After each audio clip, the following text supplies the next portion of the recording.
University మంచి భవిష్యత్తు కోసం తెలుగు విద్యార్థులు ఇష్టపడే యూనివర్సిటీ. కాల్ 9059052378 9059052379.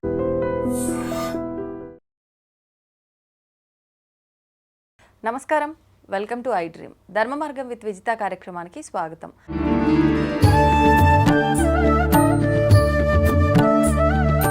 నమస్కారం గురుగారు. నమస్కారం మా విజిత.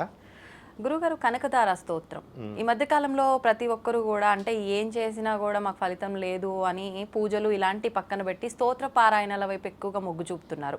అలా చూసుకుంటే కనకదార స్తోత్రము అనగానే కనకదార అంటే మనకు బంగారం వర్షం, ధనమే వర్షంలో కురుస్తుంది అని చెప్పి ఇది ఒక నమ్మకం అయిపోయింది. అంటే అలా కురుస్తుంది అని చెప్పలేం, కానీ అసలు ఏంటి మనం అర్థం చేసుకునేది కరెక్టేనా? ఈ కనకదార స్తోత్రం యొక్క వైశిష్ట్యం ఏంటి?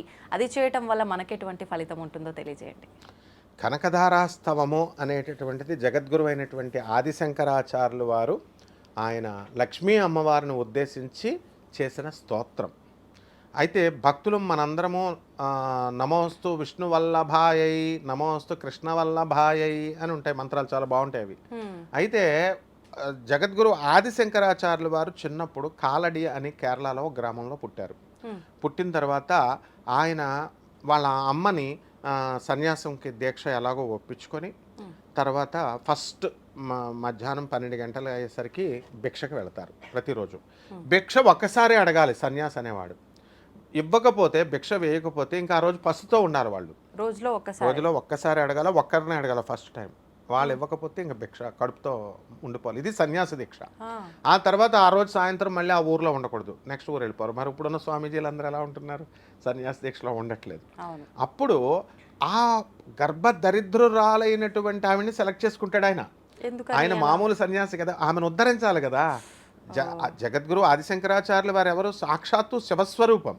అందువలన ఆ పరమేశ్వరుడే పుట్టాడు కాబట్టి వీళ్ళను ఉద్ధరించాలి అని చెప్పి వాళ్ళ ఇంటికి వాళ్ళకు విముక్తి పొందించడం కోసం అంతే మరి. అందువల్ల నృసింహ సరస్వతి దత్తాత్రేయ స్వాముల వారు కూడా గొప్ప వాళ్ళ ఇళ్ళకి వెళ్ళడు. అలాగే శ్రీకృష్ణ పరమాత్మ కూడా కుచేరుడి ఇంటికి వెళ్తాడు. దుర్యోధనుడు ఏమంటాడు, నేను ఇన్ని పిండి వంటలు, ఇన్ని డైమండ్స్ ఇవన్నీ తెస్తే నావి తీసుకోకుండా దరిద్రుడు మురుగుపోయిన అటుకులు ఇస్తుంటే వాడి దగ్గరికి వెళ్ళాడు అంటాడు దుర్యోధనుడు. అలాగే ఇక్కడ ఉన్న భక్తులు కూడా అలాగే అనుకుంటారు. అప్పుడు ఆ తల్లి ఏం చేస్తుందంటే ఆమెకు ఒకే ఒక ఉసిరికాయని శివుడికి నైవేద్యంగా పెట్టుకుంది. ఆ రోజు ఆమెకి తిండి లేదు. ఆ రోజు మధ్యాహ్నం ఆమె తినాలి అది. అయితే బాల సన్యాసి వచ్చాడు, మరి పాపం అతను ఉన్న పసుతో మాడిపోతాడని త్యాగం చేసి ఆ యొక్క ఉసిరికాయని ఆయన జోలులో వేస్తుంది. ఆదిశంకరులు ఒక్క క్షణం ఏమిటి పేదరికం అని ఇలా ఒక్కసారి దివ్య దృష్టితో చూస్తాడు. ఆమె కర్మలు కనబడ్డాయి ఆయనకి. అప్పుడు అంటే ఎంత దరిద్రంతో అనుభవిస్తుంది. అందువలన లక్ష్మీదేవిని ఆదేశిస్తాడు. He doesn't request. భో లక్ష్మీ భో అని అంటాడు. అంటే అమ్మా లక్ష్మి రా, ఇవ్వు, కమాన్ గివ్ అంటాడు. ఎందువలన? ఐశ్వర్యం ఈశ్వరాదిత్యేత్. డబ్బులు ఎప్పుడు ఈశ్వరుడి చేతిలోనే ఉంటాయి. ఐశ్వర్యం. లక్ష్మీదేవి క్యాషియర్ మాత్రమే. శివుడు ఆదిశంకరుడు బ్యాంక్ మేనేజర్ సైన్ చేసి ఇమ్మంటేనే క్యాషియర్ ఇవ్వాలా, మామూలుగా క్యాషియర్ ఇవ్వకూడదు. వీళ్ళిద్దరూ ఓకే అయినా కూడా క్యాషియర్ ఏం చేస్తాడు? అప్పుడు మేనేజర్ చెప్పినప్పటికీ ఆయన అకౌంట్స్ చూస్తాడు, బ్యాంకులో బ్యాలెన్స్ ఉందా అని. బ్యాలెన్స్ లేకపోతే మనకి ఇవ్వడు. అలాగే ఈమె బ్యాలెన్స్ని చెక్ చేసింది లక్ష్మీదేవి. ఆమెకి లేదు, పుణ్యం లేదు.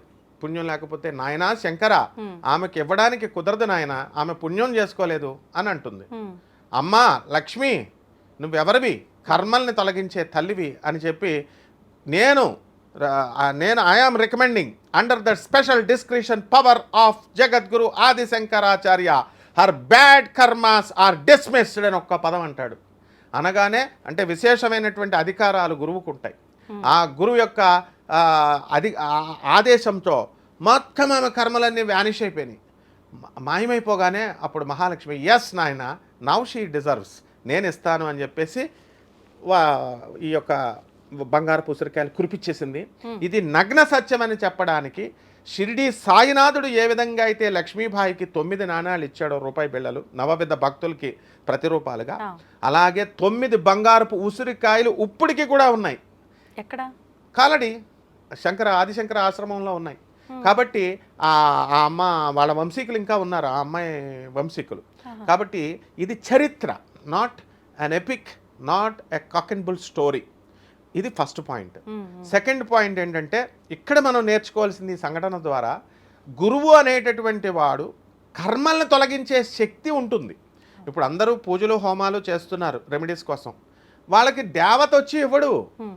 దేవత హీ డజంట్ ఇంటర్ఫియర్. దేవుడు ఎప్పుడు ఇంటర్ఫియర్ అవ్వడు. నేను కృష్ణుడు చెప్పాడు, నాకు ఎవరి మీద ద్వేషం లేదు, ఎవరి మీద నాకు కోపం లేదు, నేను పక్షపాతిని నిష్పక్షపాతంగా ఉంటానన్నాడు. But who then interferes? గురువు ఇంటర్ఫియర్ అవుతాడు. ఆ గురువే ఆదిశంకరుడు, ఆ గురువే శ్రీకృష్ణుడు, ఆ గురువే దత్తాత్రేయ స్వాముల వారు. అందువలన ఆ యజ్ఞం చేసినటువంటి ఫలితాన్ని గురువు తీసుకొచ్చి ఫలితాన్ని ఇస్తాడు. అందుకే గురువు ద్వారా మంత్రోపదేశం చేసుకోమని అంటారు, అది అర్థం అందులో. కాబట్టి ఆ అమ్మాయికి జగద్గురువు అయినటువంటి ఆదిశంకరాచార్యులు కర్మాన్ని తొలగిస్తాడు. అందువల్లనే మనందరం కూడా ఎప్పుడు శంకరా పాహిమాం శారదా రక్షమాం అని అడిగినప్పుడు, ఈ కనకదారాస్తవాన్ని చదివినప్పుడు ఉసిరికాయలు గ్యారంటీగా కురుస్తాయమ్మా. నేను ప్రాక్టికల్గా చెప్తున్నాను. నేను చాలామందిని చూశాను.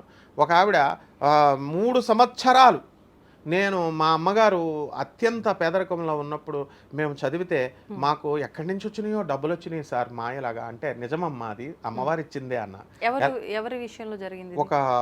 ఒక ఆమె విషయంలో, ఆమె వాళ్ళ అమ్మగారు నమ్మకంతో కనకదారాస్తవం 3 years కంటిన్యూస్గా చేస్తే 3 yearsలో కూడా వాళ్ళకి కావలసినంత డబ్బు వచ్చిందంట. అలా ఎన్నో ఎగ్జాంపుల్స్ ఉన్నాయి.